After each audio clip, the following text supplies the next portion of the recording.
Then welcome. We'll go ahead and just get started. Yeah, so I appreciate you taking the time to sit down and have a chat with me, Verity. So, yeah, if you don't mind, we'll just kind of start at the beginning. Tell us a little bit about Yeah, yourself, your background, and everything like that. yeah, sure. So my name's Verity. My pronouns are he, him. I'm a trans man. I'm a rugby player, and I'm also the trans inclusion and sports manager for Mermaids.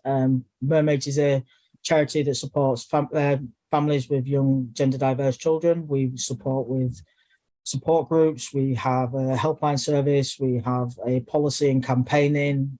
We have a youth network and campaigning as well. So what we do is we want to work within the community so that the young people's voices get heard. And then within my own right, I also play wheelchair rugby now. I did play professional women's rugby for 26 years. And then unfortunately, in my last game, I had an injury and had my spinal cord crushed. So I now play wheelchair rugby for the Leeds Rhinos. It's not always been that easy. I started playing rugby when I was 11 in a under 16s rugby league team. Unfortunately, I was a bit bigger than the girls at that age. They soon took over me, but I couldn't get any game time for under 16s and under 19s. And back then, my dad was a paramedic, and they said, "Look, if we speak to your dad and he agrees, would you be allowed to play open age?"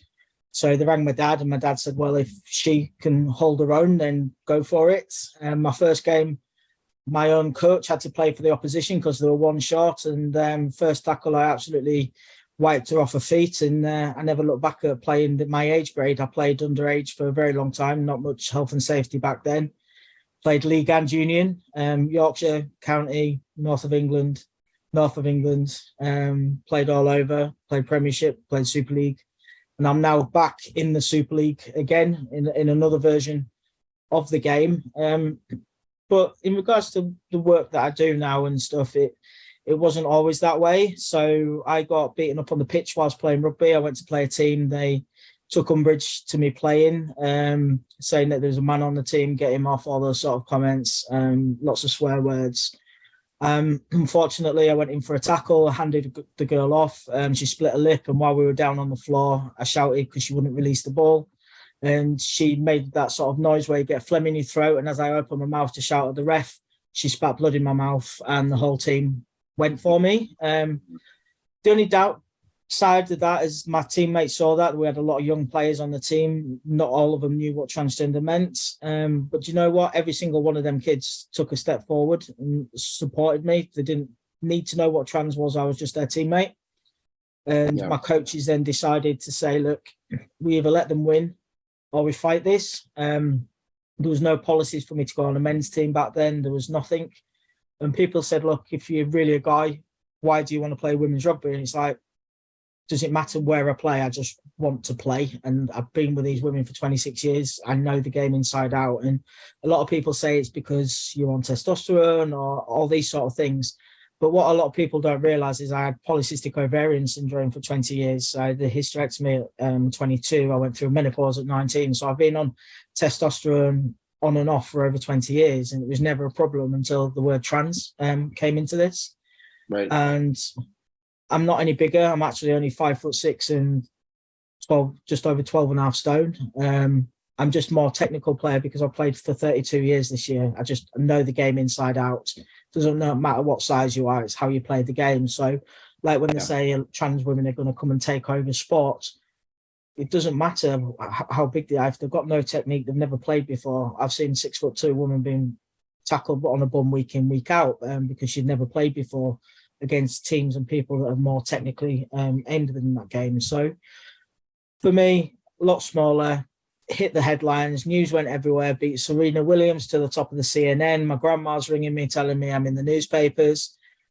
But then when you look at the newspapers, dangerous trans woman tries to infiltrate women's rugby team. Referees are leaving the game because trans woman taking over. And it's just like, one, I'm a trans man. Two, do your research. And three, speak to me before you put this information out there. Right. I had reporters who let my dogs out of the garden just so that I'd come out and answer the door. I've been doxxed. I've been put on the dark web with my information. But do you know what? If everything I go through now saves one person or one child, then it's absolutely worth it, because the best thing you can do in sport is to play as your authentic self, not having to hide who you are and not being able to be called your name or have your pronouns on them registration forms.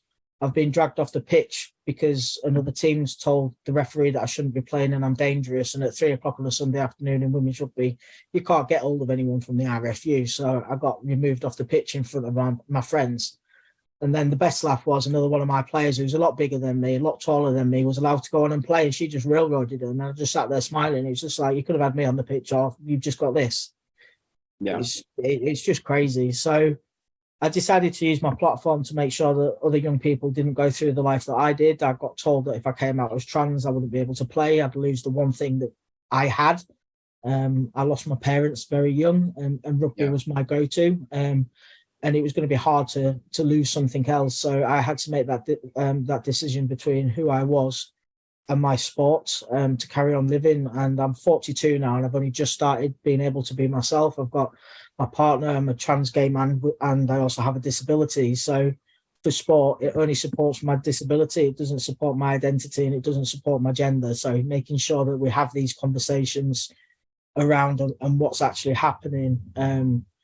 So yeah, it's been a massive roller coaster. I've had teams stand in front of the toilets, not let me into my own changing facilities, just because they have this preconceived perception about the way I look. I had a beard before, but I used to shave it all the time just to make things easier for myself when I played women's rugby.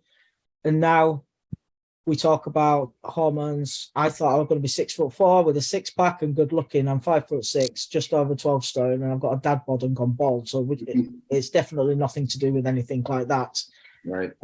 So from there, I now work for Mermaids within sports. I've been working with different people around Wales and Scotland, Northern Ireland. I've been working with people from the International Olympics Committee. I've been in the conversations around World Rugby. I was the only trans rugby player in the world that was allowed into that meeting, although I wasn't allowed to speak. Sport England wasn't allowed to speak. The International Gay Rugby wasn't allowed to speak, but a lot of the gender criticals were allowed to speak. And then all of a sudden we got a ban before it even went to a vote. So it's about getting the correct information in the right spaces and making sure people have a voice and are heard with lived experience. So that's what I'm mainly doing at the moment. Just written some trans inclusion in grassroots sports training as well. So yeah, we've released our first ever research from Mermaids as well, around young people, 11 to 16-year-olds, gender diverse kids, and what sport means to them and why they're missing out and what they need. So that's just been released in the UK as well. So if it's something that you want, we can send that over. Yeah. So for me, it's just been a very, very long road. I got married to a woman to try and fit in as a gay woman, so that I could still play my sport. And again, that wasn't me. So I've only just started living the last 5-6 years, and you know what? It's the best time of my life. I get to be myself in that sport, and just living life, being out there. I'm happy. I've got a partner. I'm boring. I've got a house. I've got 2 dogs. I've got some red goldfish. We're nothing exciting. We just want a normal life, the same as anybody else. And it's about finding those teams, finding your tribe. And if you can't find somewhere, get in touch with us, and I'll do the hard work for you. And find a team, find an inclusive team, and have those conversations. Exactly.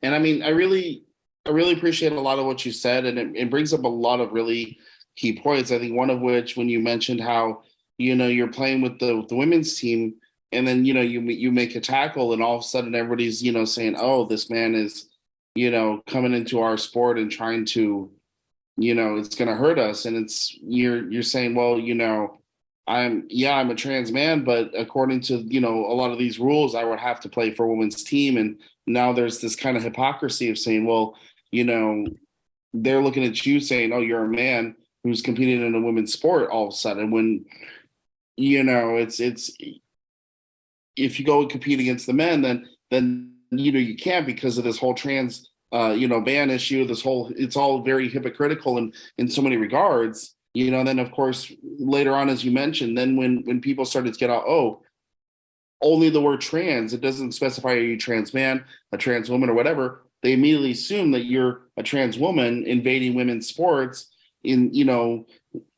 without any knowledge or any basic understanding of what transition is, or the fact that, okay, a trans woman is frankly not going to look like you, because you're very masculine in appearance. So it's saying they're assuming you're a trans woman, when it's like, okay, first off, that's not what a trans woman would look like, a big beard and a deep voice and everything like that. But just to highlight how quickly this, something as simple as a basic something that happens in rugby all the time, right? I imagine that kind of thing happens in rugby all the time, and among women players, among men players, among any players, but all of a sudden, because there's a trans person, it generates a lot of misinformation, a lot of ignorance that comes out of it, and just kind of builds onto this anti-trans rhetoric that people will immediately jump on to exert their own prejudice and their own discrimination against it, which then makes it hard because, like you said, you're just trying to get the information out there, and you're just trying to inform people and help people understand, hey, this is what this is, and it's really not having the kind of big impact or major effect that you think it's having, but in the end it's only hurting people who just want to do sport or just want to participate, which in the end sport has so much benefits for anybody, social benefits, physical benefits, mental benefits, all these aspects, but it's just denying people that access to it simply because of who they are, and that's kind of the frustrating part of it. I think as well, like when you're saying about the mental health and the physical health side of it as well, because waiting lists for healthcare are so long, whether you're a young person or even an adult at the moment. Where do they go for that support? Where do they go to meet friends when they've lost their family, they've lost their friendships, they could potentially have lost partners, children, and all these things? And it's where they find, and the biggest thing when we talk about sport and we go out and we ask for feedback is the word family. That is what they're looking for, and that's what they find in these spaces. And I've just been put out in a documentary in America called What is a Woman? Again, using me as a trans woman out there with Fallon Fox and Laurel Hubbard and things like this. They could have found that information. I've emailed the producers, I've sent messages, they're refusing to remove my photograph. And the photograph that they've used is me tackling a woman that's 1.5 feet taller than me. I've still got hair, and it was about 6 years before I transitioned. So they don't know the difference between gender expression and gender themselves. So we're seeing a lot of things out there with misunderstanding, misinformation. And I think like the biggest part of this is when we talk about young people, they're just kids at the end of the day. Take trans away from this. They want to go out and find a sport. They want to make friends. And the things I talk about is we don't just learn to kick a ball. We don't just learn to throw a ball. They learn time management. They learn problem solving. They learn friendship. They learn so much more that they can take into their adult life and their working life, but they're going to miss out on this. And we're not going to be a binary future. We never have been. It's about who we're going to be, what's going to happen in 10 years' time if you're only going to have male and female. There's going to be so many amazing athletes out there that are going to be missing out on their sports because of how we're working at the moment. Yeah. I recently had a discussion with another trans athlete activist as well. And one of the biggest things that really spoke out to me, that they talked about how a lot of these kids who are denied access to the sport when they are kids, then later on when they become adults and they're able to, join recreational leagues or just be, and part of it in a more of a social way, the accessibility for them to simply join the sport, even if it's the most inclusive sports club ever, they still find issues with accessibility, not because of the lack of social support or the lack of inclusion, but they never learn how to do the sport. So they have no idea what to do in terms of playing the sport at all. And that, itself makes it hard for them to want to join, because if they don't know what they're doing, and a lot of these clubs are well established with athletes who have been playing or competing in the sport, when they were kids and they were, in school and stuff like that. So the playing level of that club might be a little bit higher than what a lot of these, newcomers and people who have absolutely no idea what to do are prepared for. So unfortunately, then that creates more barriers in the future when it comes to time where maybe socially they can participate in the sport, but it still is making it difficult because they never had the access to it when they were younger, when it was really crucial for them to be able to learn. Yeah. And also the fact that you're having to out yourself to play as well when nobody else has to out themselves to play. Last year I had to go get a form filled in and ask permission from a doctor to sign that. It's like, I've been playing 32 years. I shouldn't be asking if I can still play my sport now. And my only protection is the fact I've got my disability. and Wow. wheelchair rugby is open to anybody, all genders, able-bodied, disabled bodies. So we need to be looking at this as well, because a lot of the research they're using is incorrect as well. It's a lot of opinion pieces. We've seen it from the Canadian Sports Institute. We've seen it from Monash University that worked around the World Rugby bans. We're going to be seeing new research as well coming out from Blair Hamilton later on in the year. But there is new research out there, but they're not willing to look at them. They're only wanting to look at the same research of opinion pieces from people because their voices are louder. 5-6 years ago, we didn't have this. It was more around looking at how do we make it more inclusive? How do we get more non-binary players playing? How do we support young trans people under 18? We didn't hear of this. We were working towards inclusion. The last 5 years, these gender critical voices have piped up, and it's been the worst time in our history for sport. So it's about looking at what we're doing, where that information is coming from, and making sure we're working with the community, not people from without the community that's never met us. And then social media plays a massive part of this as well. If it goes in the newspapers, it's got to be correct. If it's on social media, it's got to be correct. And it's about making assumptions. And I had something on social media a little while ago, and this woman's going, "You're a man, you'll always go a man. Stay away from women's sport. What do you know about women's rugby?" And it was like, keep going, keep going, keep going. And then just sent a massive link to my playing career, and they just disappeared with 128,000 retweets on it and stuff like that. And it's about, we need the correct information. If you don't know what you're talking about, don't get involved in the conversation, because it just creates more harm. And young people are seeing this. I had kids a few years ago, and we were talking about sport and stuff, and they said, "How am I supposed to live when the people I look up to hate me?" And that was about two very famous females athletes that have been pushing stuff out there. And I think that's really sad, because we need role models. How are you supposed to carry on if you don't know what you're going to be when you're older, or can see yourself within something? And I think that plays a massive part in this as well, that where kids need to see themselves within their sport, within their community, and just within their lives as well, because we all want to know what things are going to be like when we get older, and we want to meet people like ourselves. And I had an email from a young person who said, "I thought I was the only trans boy that wanted to play rugby until I Googled and found you."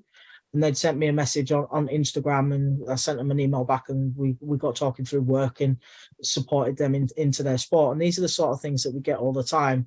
I want to play, but I'm not allowed. I've seen football and tennis. I want to play for fun. Am I allowed? And these are all the questions. What they've been turned away. We've had kids who've saved up pocket money all summer, gone to the local rugby club, and they got told to go away before they've even put the boots on, and told that they were born the wrong sex, or that they're not cis. And these are the conversations that they're having all the time. And some of these sports, these kids can play, but the coaches are not educated enough to actually know the policies, the procedures, and that they are able to get involved. So massive education piece around this, massive talking piece around this, and lived experience has got to be a thread throughout of this as well. Yeah, and those are some very, really important points, just because, like you said, the representation itself really makes a big difference. And it's been interesting because, yeah, despite this being one of the worst periods in trying to make sport more inclusive for trans people, on the flip side, we are seeing more outspoken trans athlete activists, as well as athlete ally activists, who are really trying to build this representation and put the word out there and say, hey, it's all these people who are outspoken, who are anti-trans athletes. Now we have a lot more people who are coming out and saying, hey, I am a trans athlete, I am active in this, and really putting themselves out there, even if it's unfortunately very risky and brings out all the transphobes and everybody like that. But it's also when like you said, when it's that one kid who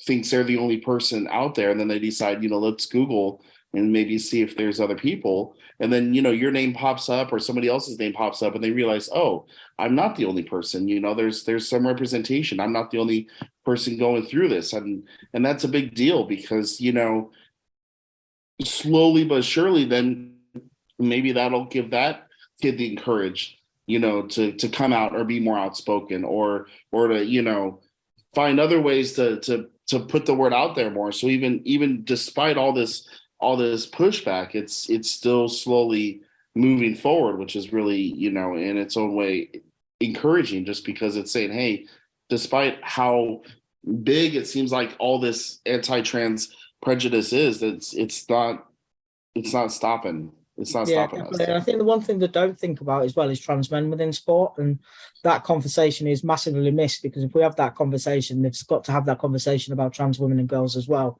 And again, rugby, massive contact sport, played for a very long time. I'm still the only injury within sport. We've had policies in place for 20 years. No trans woman or girl has ever injured somebody else within that game. I actually got put in a wheelchair for the rest of my life by a much smaller cis female player, and that's never actually talked about. They just say, "Oh, accidents happen," but if that was a trans woman, it'd have hit the newspapers completely. But for me, nothing actually happened about that. So I use that conversation because, again, I'm not the biggest, I'm not the smallest. I've played women that are 6'4" and 20 stone, and that was okay.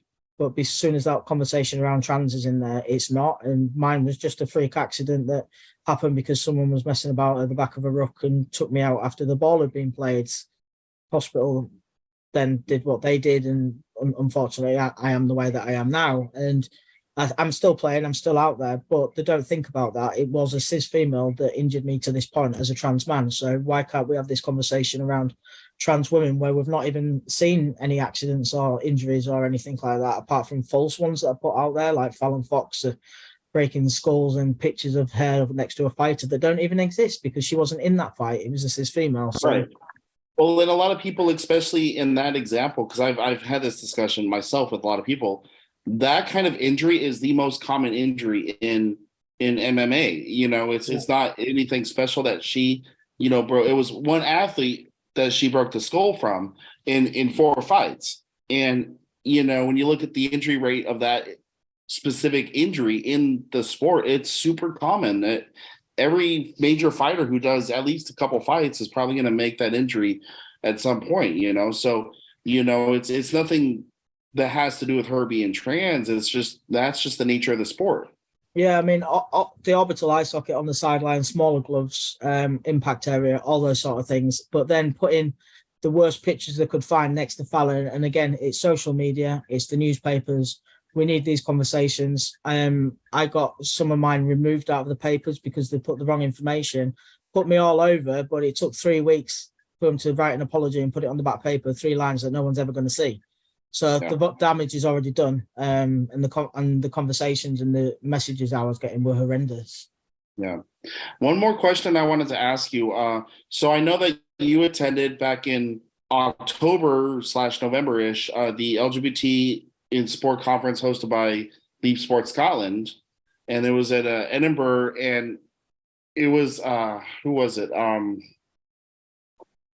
can't remember her. Robin, who does wheelchair basketball, was talking a lot about how wheelchair basketball is making a lot of progress in gender inclusivity in sports because they play with a lot of mixed teams. Have you experienced something similar in wheelchair rugby?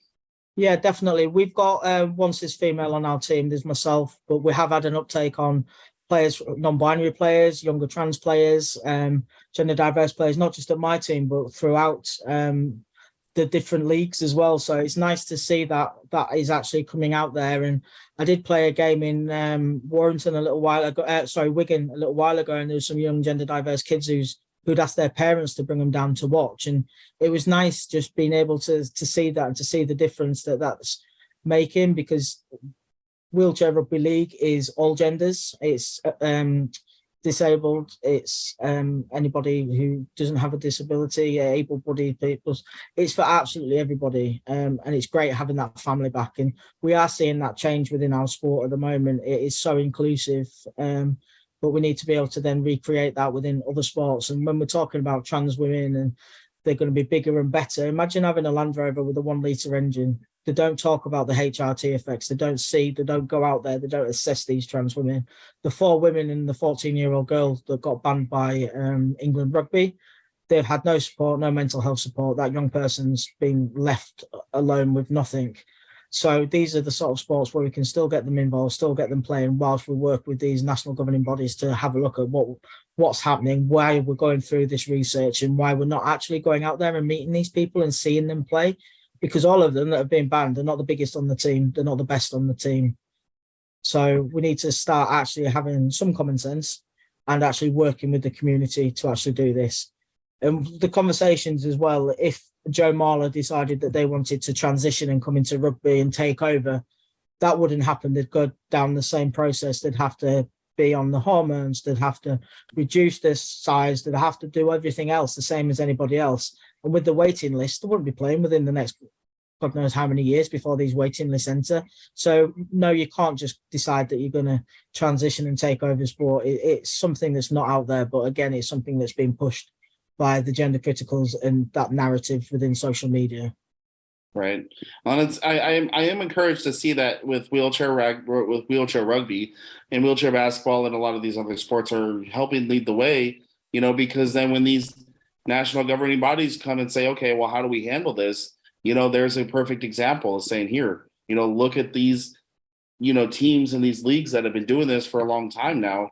Let's start paying attention to them so that they can say, you know what, this is how it's done. And all those fears, all those ignorant, things that you think are going to happen are simply not happening. And it's not just, anecdotal. It's not just, something that people are envisioning or trying to rationalize in their mind. It's no, this is how it's been for the last however many years. In exactly what you think is happening is simply not happening. Yeah, and we're allowed to play. We take contact, full contact in big metal chairs, and that's not classed as a danger. Do you know what? Jodie on my team, this is female. She scares me more than the men do. So anytime, and we've got massive disparities. We've got players that are really small compared to players that are nearly just under 7 foot still in that chair, and that's allowed to carry on playing. That's impact. And Jodie taking on players that are a lot bigger than her. I take on players that are a lot bigger than myself as well. But that's allowed. If my legs worked, then we'd be classed as a danger or would have the issues around the trans conversation. But these are sports that are showing the way. We just now need to start looking at, we keep saying more research, more research, more research, but we've got gatekeepers within that research, so it's not happening. So the new research that's out there, no one's looking at. So we need to have these conversations as to why we're doing that, why we're speaking to gender criticals who don't have any work experience or any background in these areas either, allowed to make these decisions. Right. Well, I appreciate you having this conversation with me because it is very important and I'm glad that we can talk about it. So I don't want to take up any more of your time because I know you're quite a busy person. But is there anything else that you would like to add or share? No, not at all. But if anyone wants to follow Leeds Rhinos and follow the wheelchair rugby, or if anyone wants to get in touch through Mermaids or through myself on social media, give us a shout. And if you're thinking about getting involved with the team and you're struggling to make that first step, reach out, get in touch, and we'll have that conversation and we'll find those teams for you.